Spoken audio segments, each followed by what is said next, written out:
Aconteceu depois dessas coisas que alguém disse a José: eis que o teu pai está enfermo. Então tomou consigo os seus 2 filhos, Manassés e Efraim. A narrativa está na ordem de nascimento, porque José teve 2 filhos, Manassés e Efraim. E alguém participou a Jacó e disse: eis que José, teu filho, vem a ti. Esforçou-se Israel e assentou-se sobre a cama.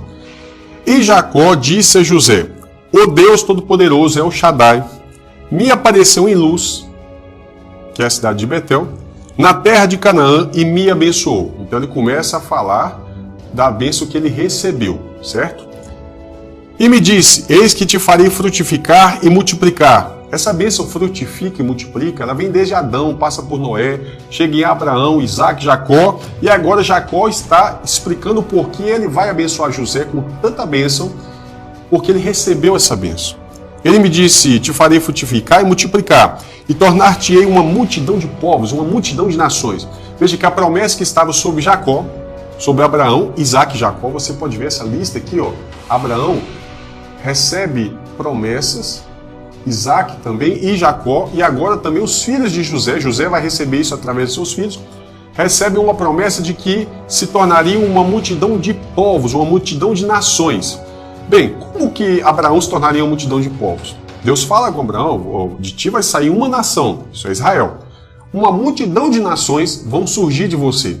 E esse capítulo vai explicar claramente como que Deus usa do seu mistério para que uma multidão de povos surgisse de Abraão. Reis descenderiam de Sara, a Bíblia diz isso. Vamos lá.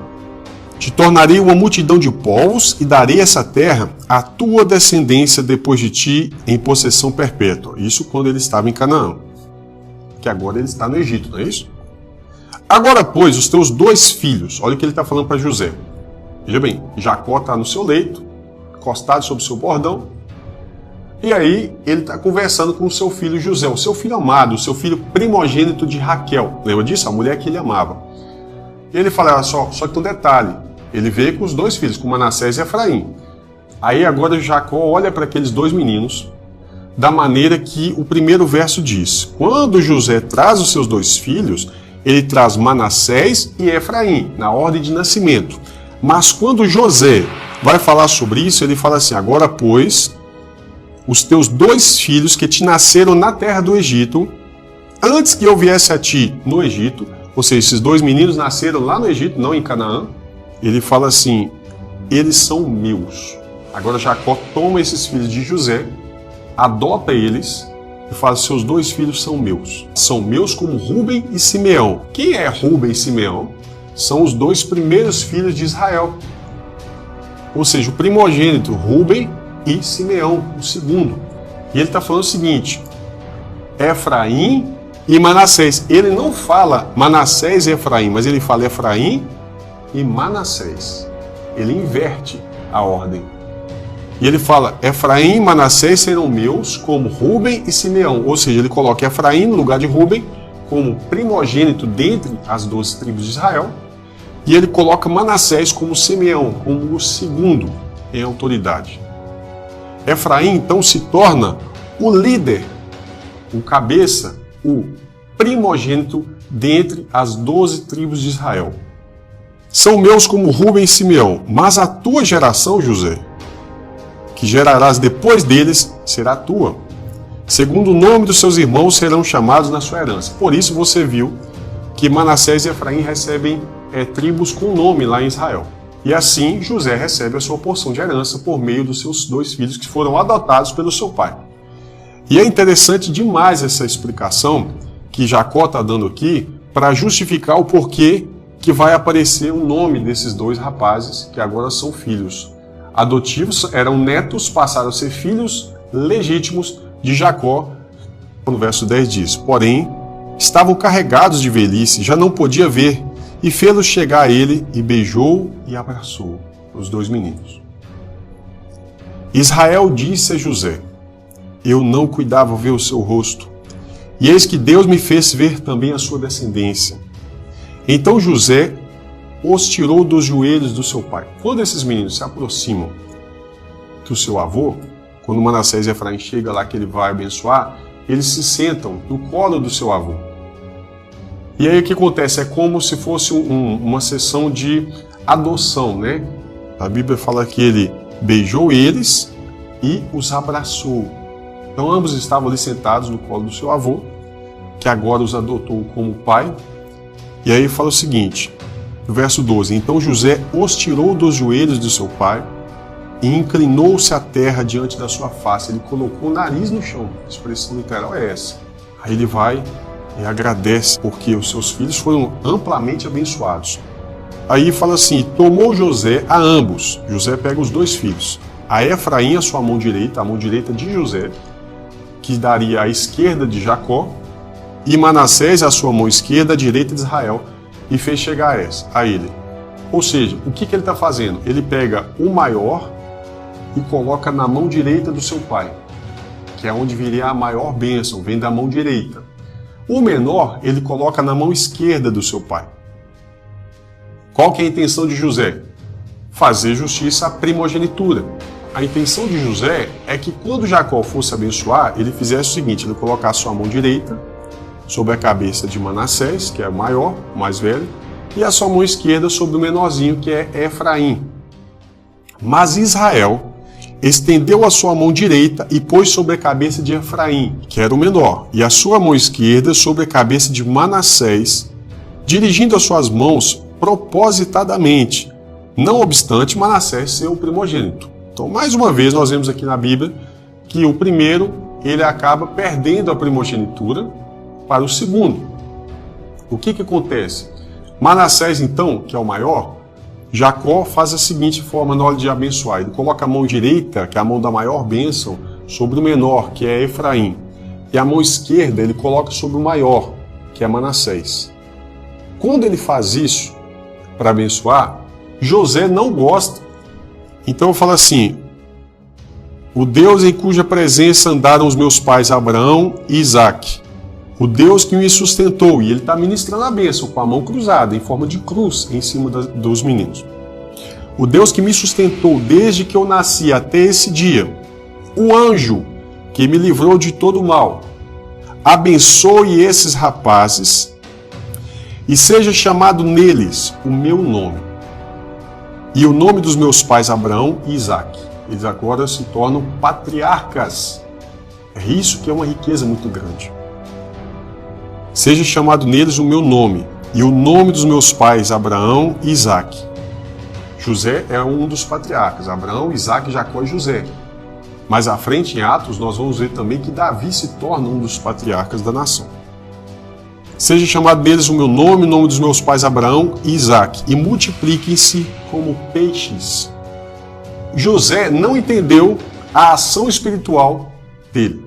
Ele pega a mão direita e põe no menor, e a mão esquerda ele põe no maior. Por que ele fez isso? Ele está ministrando a maior porção da bênção sobre aquele que seria duplamente frutífero, significado de Efraim. É claro, ele não vai ministrar a maior parte da bênção naquele que significa esquecimento, faz esquecer. E aí ele percebe como que Deus está dirigindo a história, ele ministra a maior porção de bênção e fala, olha, vai multiplicar como peixe no meio da terra, vai crescer muito. Vendo, pois, José que seu pai punha a mão direita sobre a cabeça de Efraim, foi mal aos seus olhos e tomou a mão do seu pai, ele interrompe. Ele pega a mão do seu pai para transpor, para passar sobre a cabeça de Efraim à cabeça de Manassés. Ele tenta interferir. E José disse ao seu pai, não assim, meu pai, porque este é o primogênito. Põe a tua mão sobre a sua cabeça. Põe a mão sobre Manassés. Mas o seu pai recusou e disse, eu sei, meu filho, eu sei. Este, também ele, Manassés, será um povo. Contudo, o seu irmão menor, que é Efraim, será maior do que ele. E a sua descendência será uma multidão de nações. A descendência de Efraim não se tornaria apenas uma tribo em Israel. Você vai começar a compreender o porquê é que acontece uma divisão nas 12 tribos de Israel. Porque Deus havia prometido que Efraim não seria apenas uma tribo, mas que ele seria uma multidão de povos. E pôs Efraim diante de Manassés, ou à frente de Manassés. Depois disse Israel a José: eis que eu morro, mas Deus será convosco e vos fará tornar para a terra dos vossos pais. Ele profetiza que o povo sairia do Egito e voltaria para a terra de Canaã.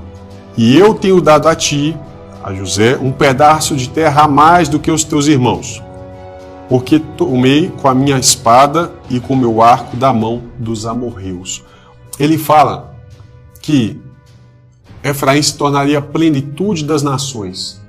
Ele fala: multipliquem-se como peixes, em multidão no meio da terra. Uma multidão de nações, ou seja, de gentios, goim, de povos, está apontando para os gentios. Efraim, ele iria crescer tanto que ele não conseguiria estar simplesmente como uma tribo em Israel. Ele se multiplicaria em várias nações. Dessa forma, Deus vai prometendo aos profetas que pegaria Efraim e espalharia no meio dos povos. Então, quando ele espalha no meio dos povos, aí ele vai denunciar. Efraim se mistura entre os povos, entre as nações, mas Deus tinha um plano perfeito para isso. Esse é um mistério muito grande. E aqui eu queria que você compreendesse só um quadro, depois a gente vai para outra parte. Mas olha que interessante. Quando ele cruza as mãos e fala tudo isso, toda essa bênção, você vai ver o seguinte, eu vou deixar algumas referências aqui para você, onde você vai ver o seguinte, Gênesis 35, verso 10. Olha o que Deus tinha falado com Jacó lá no passado. E disse Deus: o teu nome é Jacó, não te chamarás mais Jacó, mas Israel será o teu nome. E chamou-lhe Israel. Disse mais o Senhor: eu sou o Deus Todo-Poderoso. Frutifica e multiplica-te. Uma nação, sim, uma multidão de nações sairá de ti, e reis procederão dos teus lombos. E a ti darei a terra que tenho dado a Abraão e a Isaque e a tua descendência depois de ti. Deus prometeu para Jacó que ele não se tornaria Israel apenas uma nação de Israel, mas Deus prometeu para ele que ele se tornaria uma multidão de nações, está me entendendo? Então, Jacó não poderia ser apenas 12 tribos. Jacó deveria ser uma nação, mas também uma multidão de nações. E Deus faz isso como? Usando Efraim. Porque Efraim se tornaria o quê? Uma multidão de nações. A expressão usada ela também é a plenitude das nações. Chega no período de Moisés, no Êxodo ali, você vai observar que entre os 12 espias, só 2 voltam falando coisas boas. Quem são esses 2? São os únicos também que saem do Egito e entram na terra de Canaã. Passam por todo o deserto e entram pela sua fidelidade. Josué, ele era da tribo de Efraim, sabia disso? Josué era da tribo de Efraim. Isso você pode ver aqui em Números. E da tribo de Judá, nós temos o seu companheiro Caleb, também está aqui em Números. Então você tem 2 representantes das 2 principais tribos, que é Efraim e Judá. Josué e Caleb. Outra coisa importante, um dado importante, vai haver um período em que Saul vai governar Israel por 40 anos, depois Davi vai reinar por 40 anos e depois Salomão reina por 40 anos, dando um total de 120 anos. Mas por causa dos pecados de Salomão, Deus promete rasgar essas tribos, rasgar o reino de Salomão, mas preservar a tribo de Judá e de Benjamim, porque a cidade de Jerusalém estava ali, por amor a Davi, na mão de um descendente de Davi, que seria o Roboão.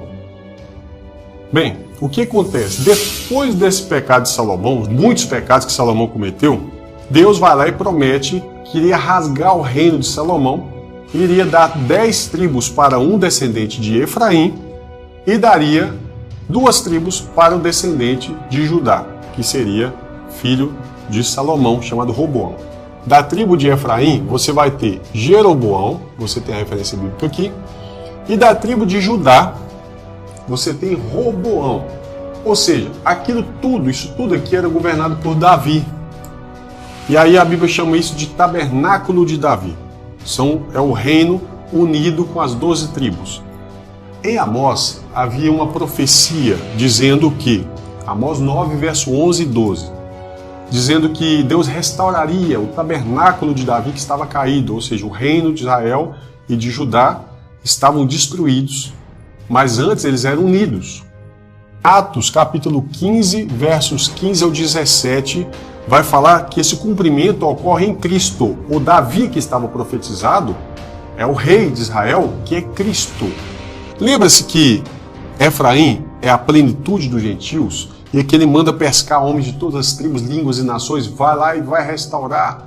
Então você vai ver aqui, ó, essa referência, anota tudo isso, tá? Quando ocorre a divisão da tribo, Jeroboão, que é da tribo de Efraim, ele reina sobre a maior parte do território, aqui, ó, tudo isso aqui chamado de Israel. Aqui fica Judá, e aí Judá vai ficar com Benjamim também, por causa da cidade de Jerusalém. E aí você vai ver a divisão. Agora nós temos duas partes, o reino dividido, Judá e Israel. Isso vai acontecer o seguinte, a parte de cima vai passar a ser chamada Reino do Norte, com 10 tribos. A parte de baixo é o Reino do Sul. Porém, ele não é chamado assim nas Escrituras. Ele é chamado nas Escrituras da seguinte forma. Isso aqui é teologia que vai chamar assim. Todo livro didático vai chamar assim. Reino do Norte e Reino do Sul. Reino do Norte, Israel, Reino do Sul, Judá. Quem é a cabeça da liderança de Israel? Efraim. Porque o rei Jeroboão era de Efraim. Quem é a cabeça de Judá? Judá e Benjamim. Judá. Porque o rei, né, é da tribo de Judá, Roboão. Então, o Reino do Norte, as 10 tribos, e o Reino do Sul, as 2 tribos. A Reino do Norte é chamado na Bíblia de Casa de Israel, é chamado também apenas de Efraim ou Israel. Por quê? Porque Efraim recebe um direito importantíssimo. O que Jacó havia dito? Seja neles chamado o meu nome. Então, o nome de Jacó não poderia cair sobre Judá. Por isso, quando há divisão dos 2 reinos, o reino de baixo, que tem Judá, apesar de ter Jerusalém, ele não pode ser chamado de Israel até então.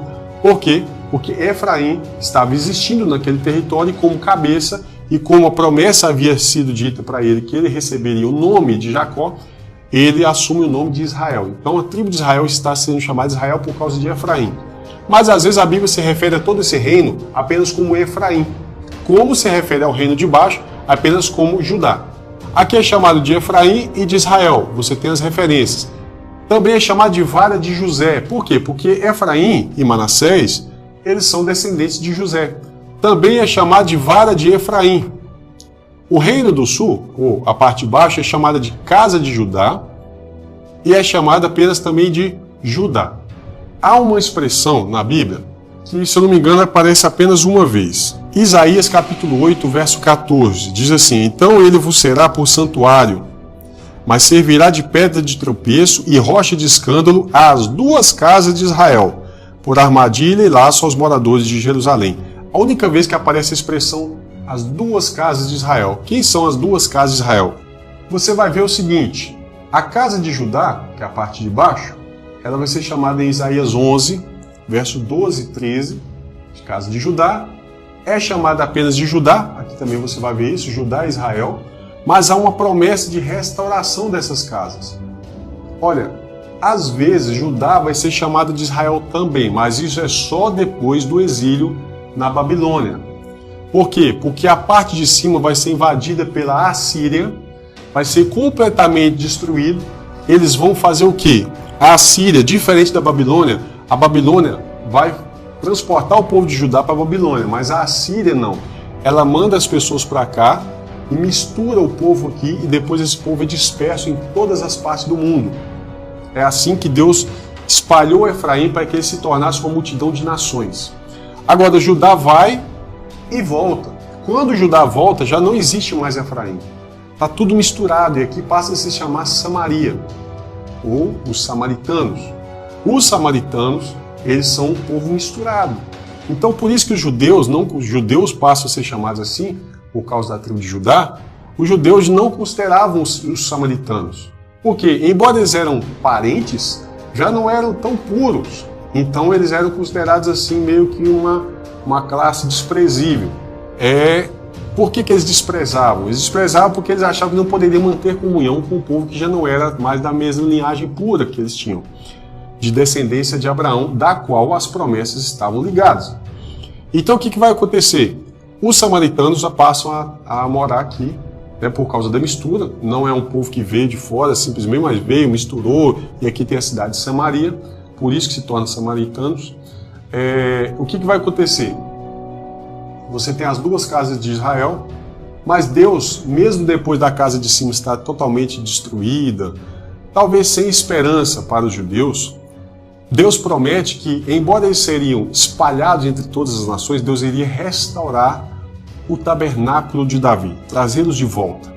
E isso você vai ver acontecendo quando Jesus morre na cruz. Ele está fazendo ali a união dos judeus e gentios. Paulo compreende isso claramente, que nos profetas, falar Efraim muitas vezes, ou falar casa de Israel, muitas vezes está relacionado às pessoas que estavam aqui literalmente, mas muitas vezes, quando eles estavam espalhados, Deus estava se referindo aos gentios. Por quê? Porque uma vez que eles se espalham, eles se misturam entre as nações, eles se tornam gentios. E essa mistura é como você pegar uma gotinha de uma solução e pingar em uma caixa d'água. Pega uma gotinha de Efraim e pinga numa caixa d'água. E depois resgata essa gotinha. Como resgatar essa gotinha? Se toda a caixa d'água está agora envolvida com aquela gotinha. Ou seja, foi misturado entre as nações.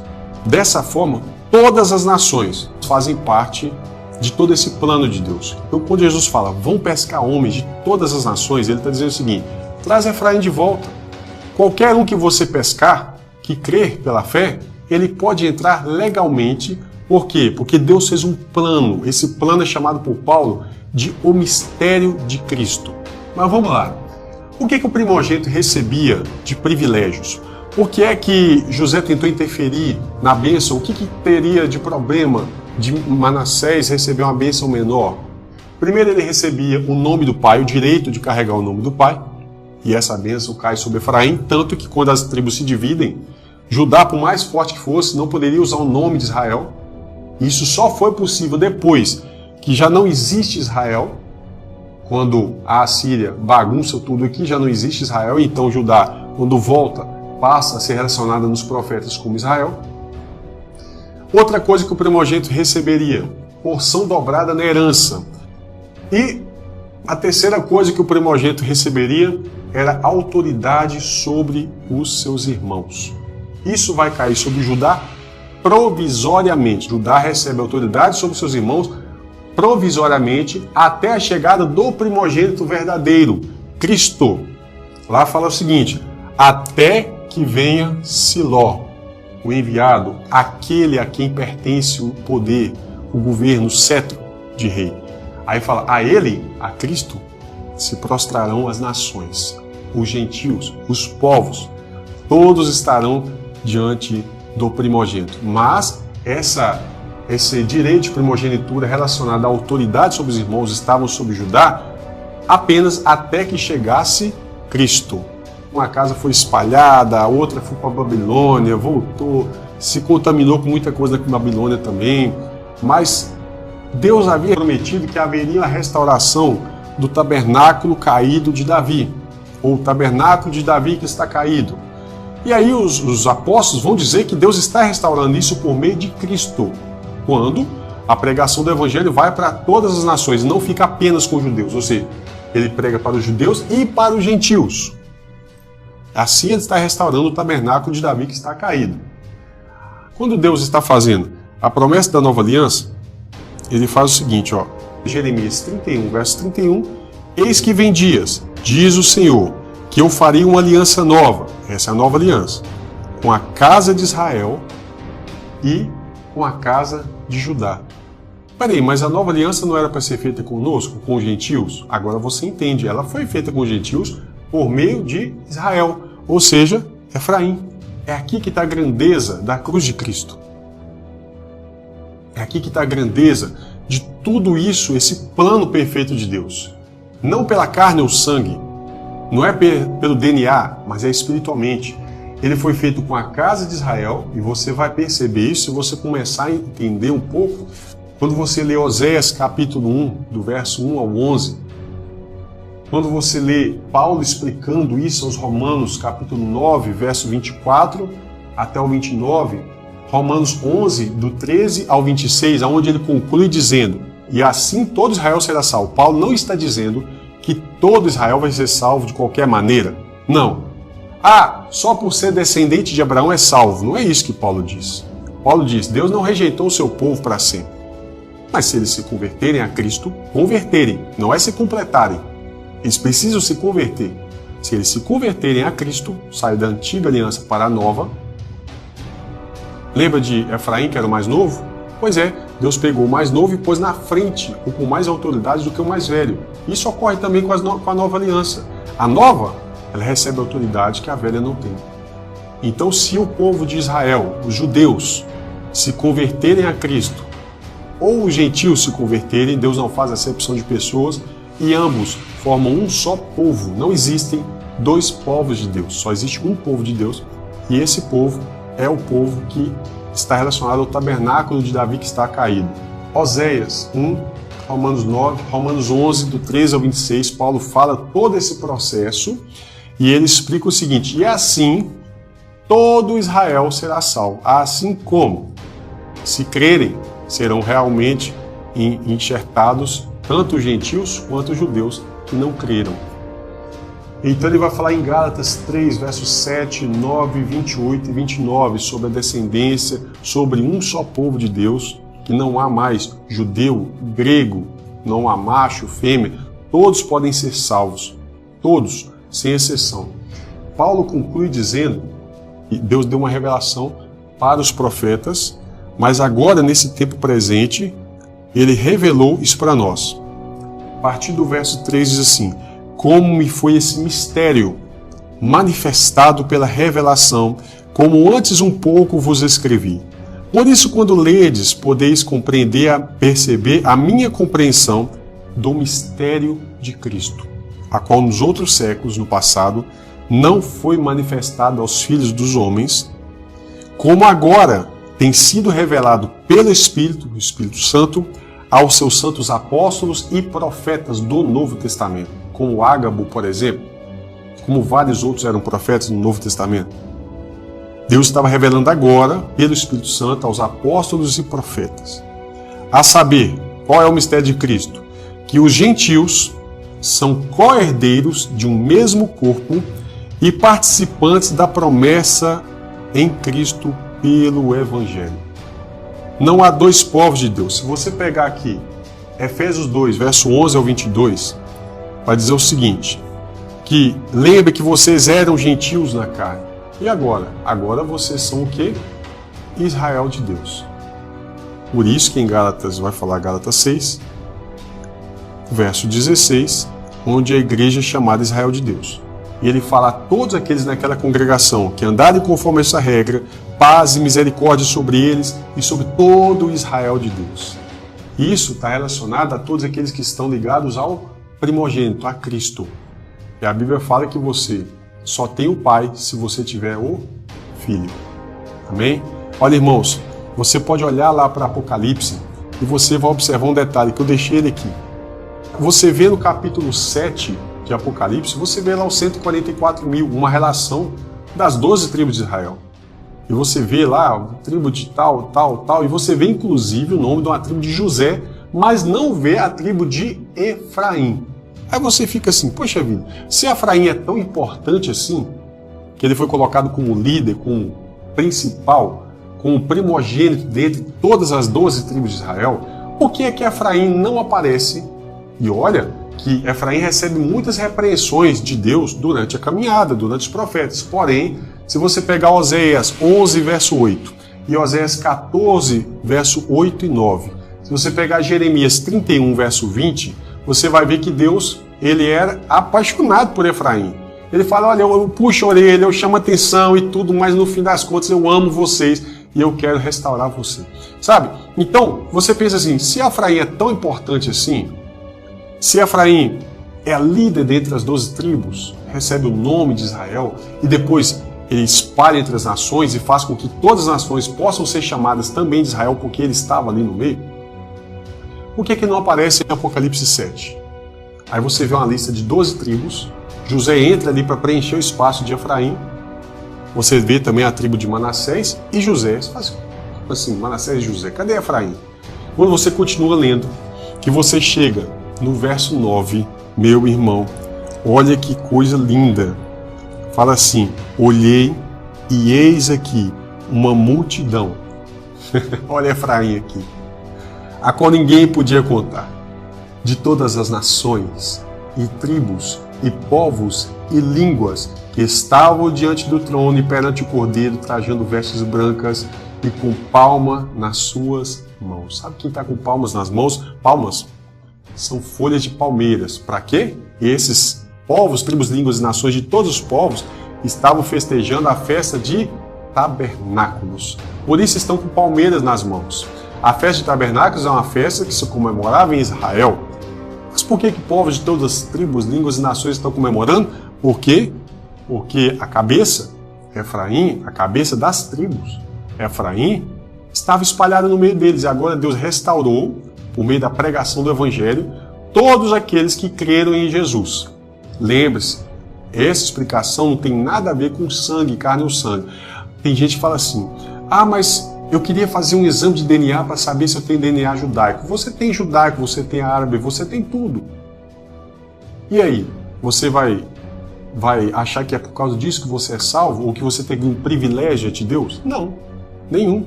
Né? Então, principalmente o povo brasileiro, que é muito miscigenado, certamente você tem origem judaica no seu DNA. Mas você também tem origem árabe, você tem origem europeia, você tem origem africana, você tem origem asiática. O Brasil é muito miscigenado. Mas você creu em Jesus não por causa do DNA, mas Deus tinha um plano em toda essa história. Quer ver? O último verso, para a gente poder encerrar aqui, como se diz, fechar com chave de ouro, onde Deus fala em Oséias capítulo 1, coisas lindas, mas ele termina o seguinte, capítulo 1 de Oséias, verso 11. Os filhos de Judá e os filhos de Israel, juntos, se congregarão. A congregação, irmãos, a congregação, se você parar para pensar, é justamente assim, quando você vê Deus unindo esse povo e fazendo deles um povo só. Juntos se congregarão e constituirão sobre si uma só cabeça. Lembra que a profecia para Judá seria que a autoridade estaria sobre seus irmãos até que viesse Siló, ou seja, o enviado, aquele a quem pertence a autoridade, e a ele se prostrariam as nações. Agora, Judá e Israel estão juntos, congregados, e constituirão sobre si uma só cabeça, só tem um rei, que é Jesus. E subirão da terra, porque grande será o dia de Israel.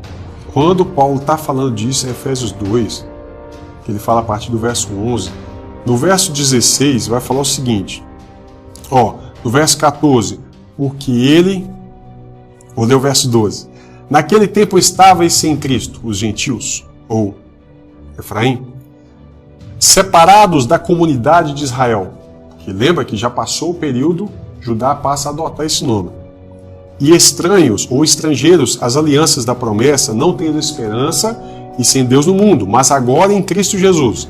Vocês que estavam longe, já pelo sangue de Cristo chegaram perto, porque Ele é a nossa paz, a qual de ambos os povos, judeus e gentios, ou lembra os samaritanos? Fez um, derrubando a parede de separação que estava no meio. Na sua carne desfez a inimizade. O que fazia inimizade de judeus e gentios? Isto é, a lei dos mandamentos que consistia em ordenanças, para criar em si mesmo dos dois, de Judá e Israel, Judá e Efraim, um novo homem, que é Cristo, onde ele é cabeça e nós somos o corpo. Quem é o corpo de Cristo? A igreja, que é o novo homem que está sendo criado, fazendo a paz. E pela cruz, reconciliar ambos. Ambos precisavam ser reconciliados, tanto os judeus quanto os gentios. Com Deus, reconciliar ambos com Deus em um corpo, matando com ela, na cruz, as inimizades.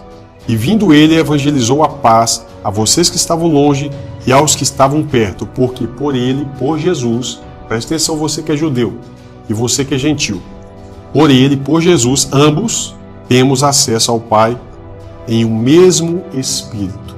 Assim que já não sois estrangeiros, nem forasteiros, mas concidadãos dos santos e da família de Deus. Lembrando do mistério de Cristo, capítulo 3, verso 6, que diz a saber que os gentios são co-herdeiros e membros de um mesmo corpo e participantes da promessa do Evangelho. Aqui começa toda essa bênção.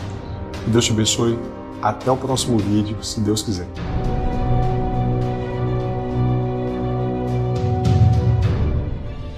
E se você gostou, deixe seu like e compartilhe para ajudar o nosso canal. Vejo você no próximo episódio. Até mais!